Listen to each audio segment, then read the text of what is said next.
Today's recipe is this delicious sardine pizza. It's very easy to make, no blender or mixer needed, and the dough is fluffy and soft. In a pan, I start by putting a little oil, half a chopped onion,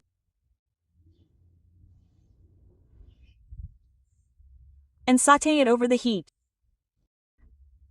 After the onion has softened a bit, I add the garlic. I add garlic to taste. I stir a little more and then I add the chopped tomato. Here I have a small tomato, diced. I'll list all the ingredients I'm using in the video description below.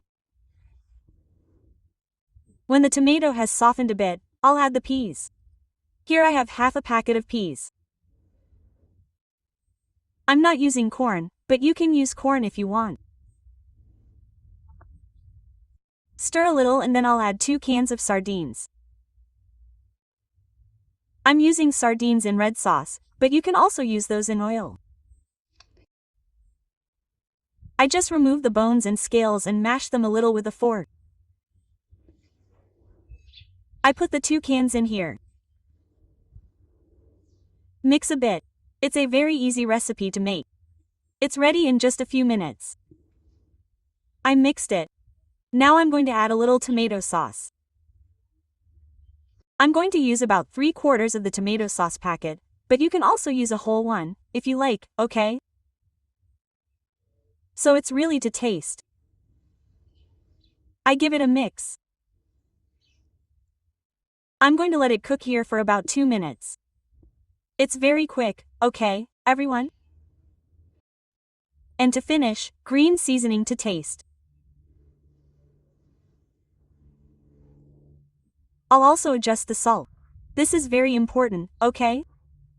Our sardines already have salt, but now we taste and see if it needs a little more salt. Just give it one last mix, turn off the heat and set it aside. For the dough, I'm going to use 3 eggs which I'll put in a bowl. 1 teaspoon of salt, half a teaspoon of sugar, mix a little, you can use a whisk, you can use a fork.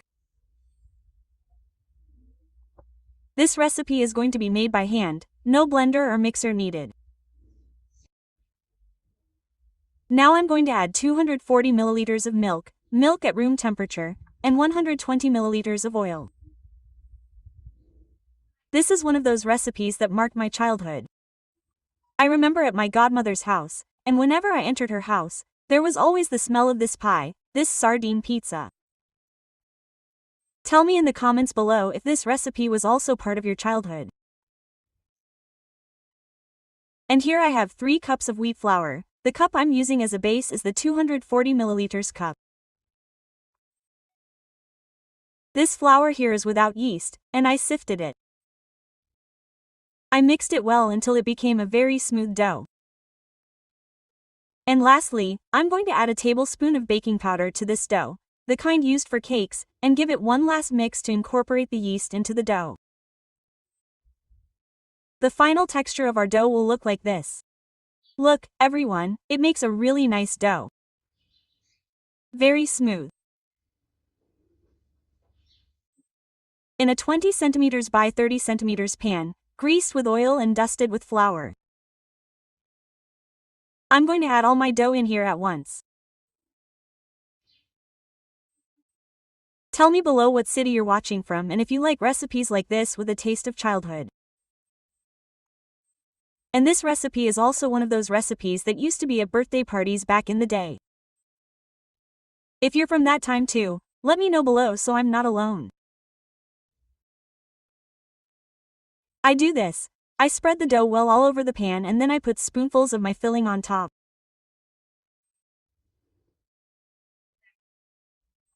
I put the spoonfuls evenly distributed over the dough and after filling it well, then I use a spoon to spread my filling evenly.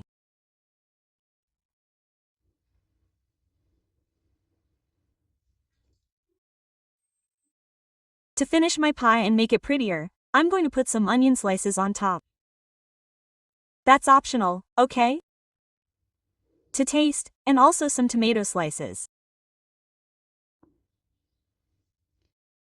Anyone who wants can also add a little oregano. I'm going to bake it in a preheated oven at 180 for 45 minutes.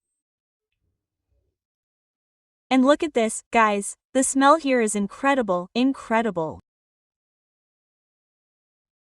If you make this recipe, you can go to my Facebook page, send me a message, send a picture of the recipe you made so I can repost it. And look at this dough is fluffy and flavorful too. It's a super light dough and the flavor is amazing. If you liked it, don't forget to leave a like and see you in the next video.